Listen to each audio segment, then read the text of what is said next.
What's going on, everyone? In today's e-waste adventure, we're gonna Hackintosh like it's 2006. So right here we have a Compaq Evo N610c laptop from around 2003, and we're going to attempt to install Mac OS X Tiger on this. I'm gonna use the JaS whatever OS X version 10.4.8 that you can find on a Macintosh repository, archive.org, what have you. And it is a pre-compiled quote-unquote distribution that has all the patches applied in one ISO image. I burned that to a DVD, and with any luck, we should be able to get it installed on this laptop. Let's talk about this laptop real quick. We have a Intel Pentium 4M. It's a 2.2 gigahertz, and it supports MMX, SSE, and SSE2. Now, this is important because in my little bit of research, most builds of Tiger require SSE3 instruction set to be supported. This patch should allow it to work on SSE2 Intel machines as well as AMD processors. For graphics, we have an ATI Mobility Radeon 7500. So fingers crossed, hopefully it's supported. I did very little research prior to this, as is my style. If you recall my video from the Fort Wayne Hamfest, this is one of the laptops I picked up.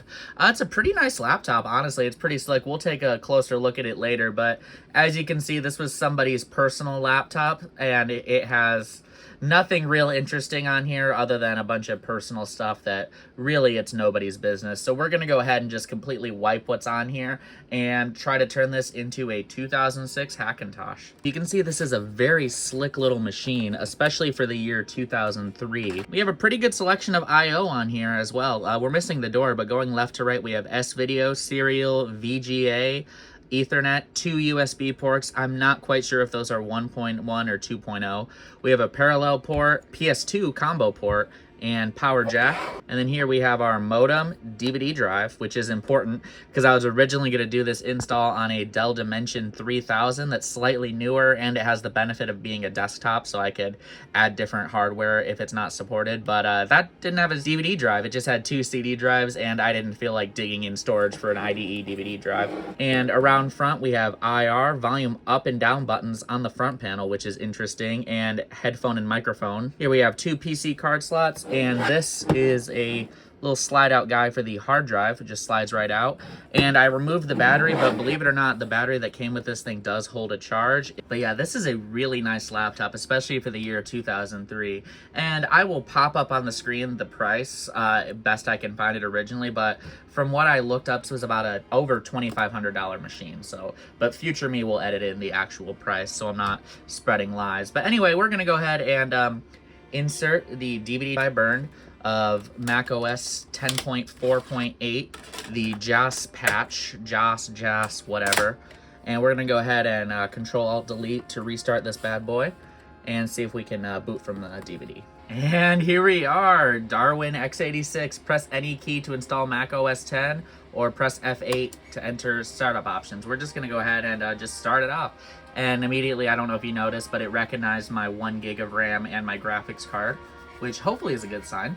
Hopefully we get no terrible errors coming up.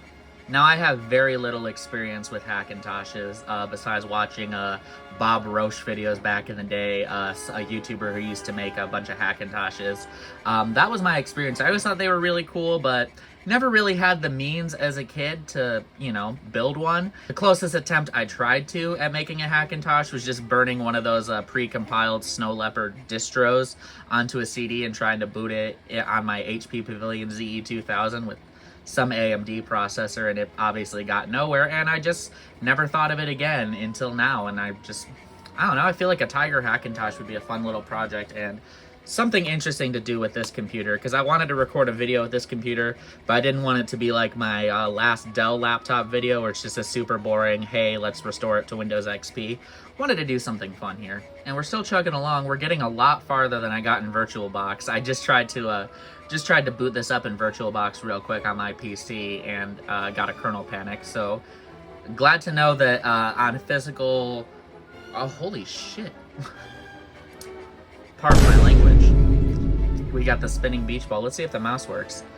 Oh, the mouse works. Excellent. I was afraid the trackpad wouldn't work. Even the little track nub works. Oh my god. This is awesome. Oh my god.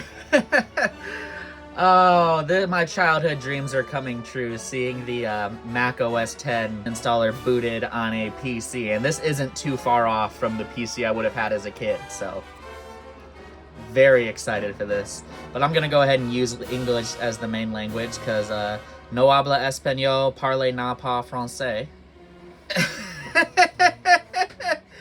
Oh, here we are at the Mac OS installer, booted on this. Lovely. Let's just let's go into disk utility real quick and see if we can get the sorry, I'm just way too excited. Let's go into disk utility real quick and see if we have the hard drive recognized and if we could format it. And the hard drive is recognized. Excellent. So it's recognized as a 55.9 gigabyte NTFS. We're gonna go ahead and erase this, and we're just gonna do Mac OS extended journaled. And you know what? I've never had any experience with a Hackintosh, and I've always wanted to use this disk name, Hackintosh HD. So we're gonna go ahead and erase. And I think we're already erased, so we'll go ahead and we'll exit out of disk utility. We can just get started with the installation. Fingers crossed. Hopefully we don't run into any problems. So we'll continue, destination, Hackintosh HD. We're gonna skip the printer drivers and language translations. I'll go ahead and install that. I think because I have an Intel processor that only supports SSE2 and not SSE3, so I'm gonna go ahead and check that. I don't need the AMD kex because I don't have an AMD processor. Support for most common hardware. I don't have a GMA graphics. Okay. Radeon. Okay. I wrote down a list of the hardware I have. So I have a Mobility Radeon 7500. So it's AGP. So see, I don't want to screw myself, but I'm gonna go ahead and check that because I do have a AGP Radeon. See, I might be screwing up here, but I don't have any of those, so I don't think I need to worry about that. I'll go ahead and install the laptop power management bundle. I don't have Sigmatel audio. I have Intel chipset audio. If you know what, if audio works, I will be absolutely ecstatic. I came into this not even expecting the trackpad to work, but if I can get audio to work, that'd be even greater. I guess we'll just keep what I have checked, and we'll go ahead and install, and hopefully as much of my hardware as possible is working. And the installation is beginning, so I don't want to check the installation DB. I guess we'll just kick back and see where we get. Now, honestly, this is probably, for me personally, the most exciting video I've made on this channel, just from a personal perspective, because this right here is something I wanted to do so bad as a little nerdy 12-year-old kid with his old-ass HP laptop, installing Mac OS 10 on it. It's just, I don't know. My inner child is very giddy. It looks like we have native resolution on this display too, which is nice. But we're just gonna let the installation go ahead, and I guess I'll shut up and I'll only say something if anything interesting happens.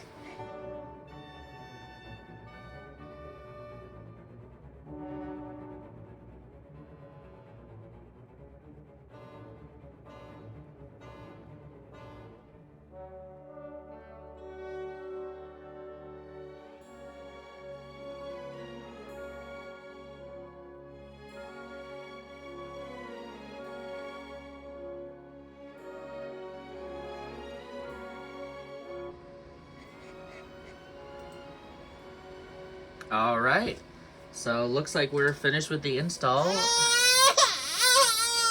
Oh, it's okay. It looks like we're finished with the install here, and so we're gonna go ahead and just restart the computer. So it didn't eject the disk for us, but that's okay. So I've ejected the disk, and we're gonna restart the computer and just see if it'll boot off of the hard drive. Oh my god. This is off of the hard drive. Oh. Oh, we got the Apple logo. It's doing something. Oh my god. Is this just gonna work? Yeah, I didn't think it would just work. We don't have disk activity anymore. So I've let it sit for a while. We're stuck on this screen with no disk activity. I think it's hung. So let's just try force restarting. This is different. At least it's not corrupted. All right, so it looks like we're hung again. Now we don't have that graphical corruption this time that we did before. So I took out the CD and mashed F8 while booting and then typed -V. So we'll just see where it freezes.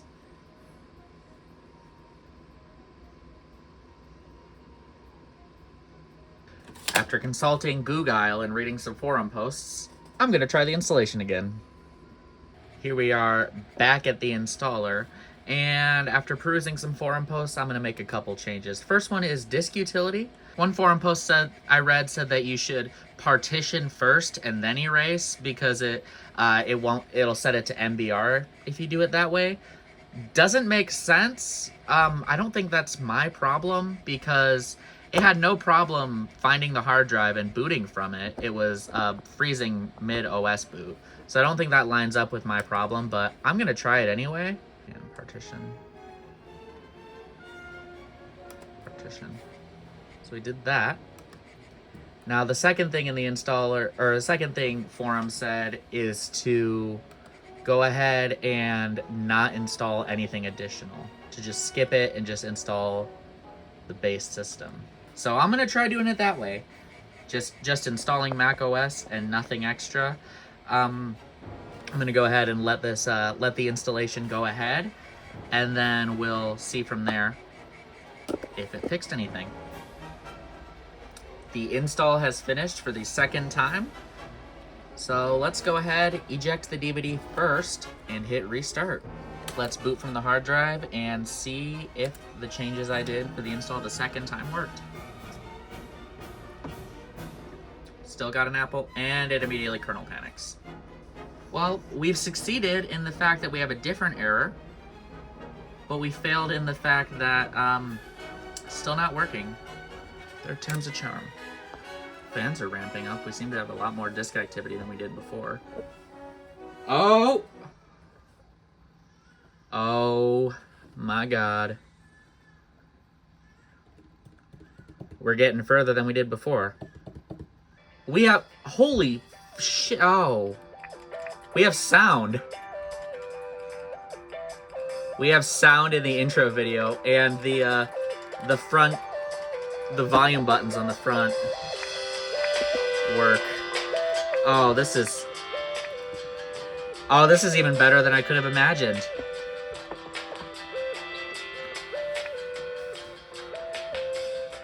This... Oh my god, here we... A little bit of jankiness, but oh my god, so a quick recap of the troubleshooting I did. The initial install didn't work.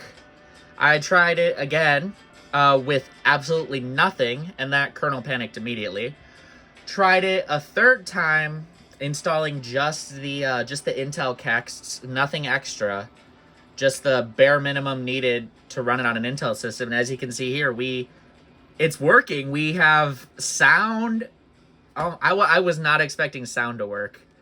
That is just amazing. Wow. All right, US. So we'll go ahead and breeze through the setup here. I'm not gonna do the internet right now because I have no clue if the networking works or not. So we'll just go ahead and continue. Usually a cool trick you can do to skip this registration screen is to press Command Q, but the Windows key isn't recognized as Command, so I guess we'll have to fill this out real quick. We got our registration sheet filled out. A few more questions. I primarily use this computer. A large business with 500 or more employees. Looking for a man in finance. Oh my god, I cannot believe that worked. Well, we're not out of the woods yet.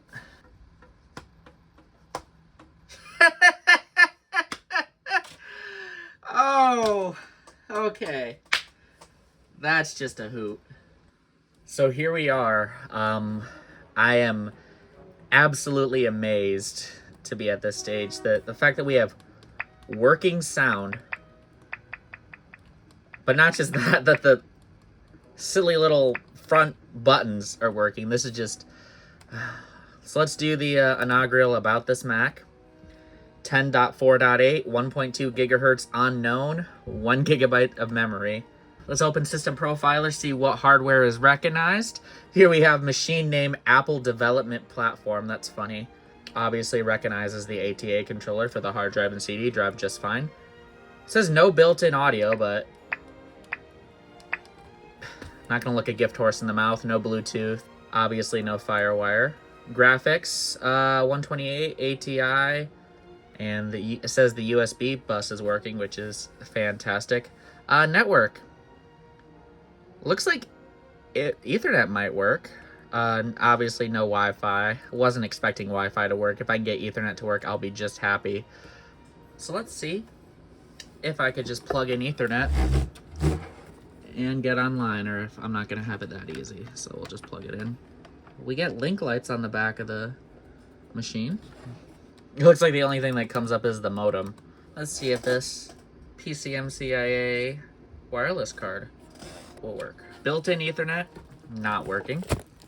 This D-Link Air Plus G card, not working. I have dug out this D-Link Ethernet card, PCMCIA. Mac requirements, PowerPC based laptop with 64 megs of RAM. So it does say it's Mac compatible. No driver CD, but I do have a floppy disk with Commander Keen 2 on it. That's sick. Comes in this nice little case here. Ooh, fancy. I don't even know if the PCMCIA cards on this are gonna work, to be honest. Let's go to System Profiler. PC cards, no information found. So I don't know if the PC card slot is gonna be recognized. But yeah, I plug in the Ethernet cable, we get nothing. Oh well, that was worth a try. All right, so try as I might, I can't get networking working on this. Here's what does work. Sound works, graphics appear to work, networking does not work. Display brightness, it does not appear that I can adjust that. USB ports work, PC card slots do not work.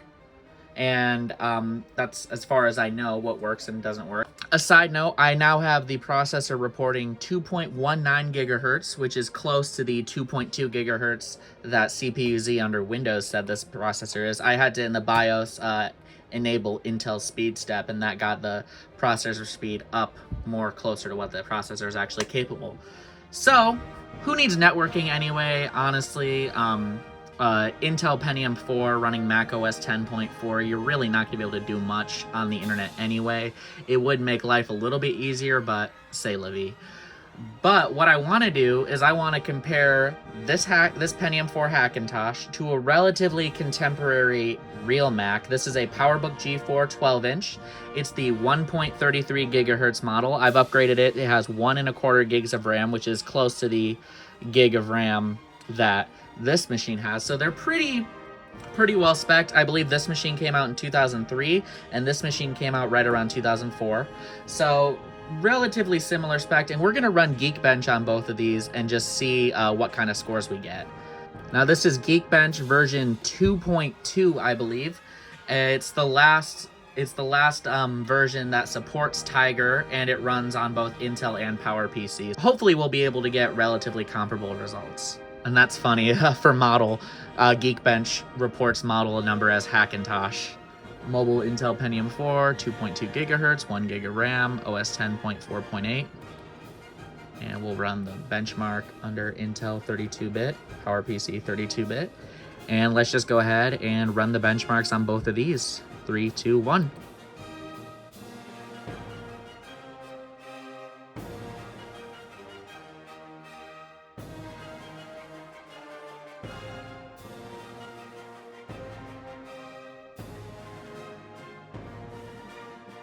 And it looks like the Hackintosh finished first. Weird. Not what I was expecting.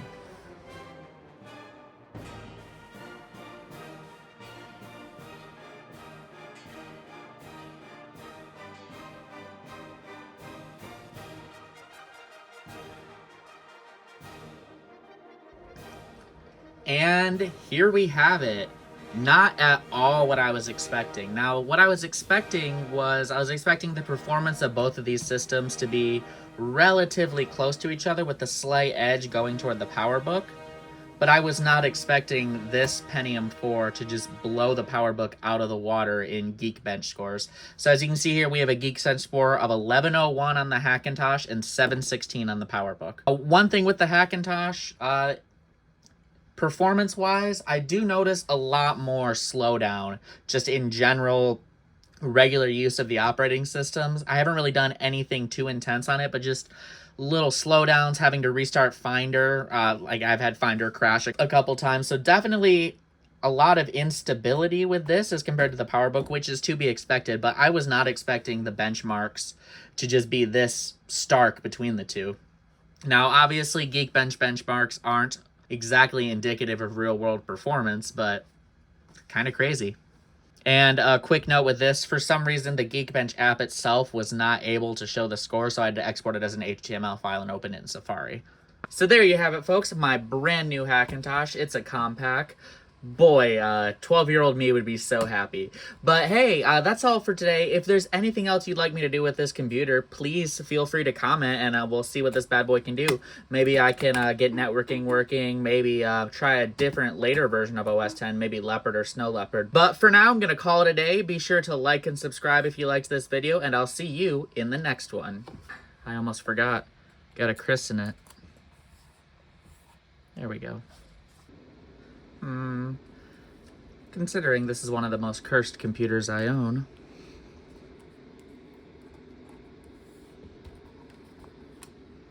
Perfect.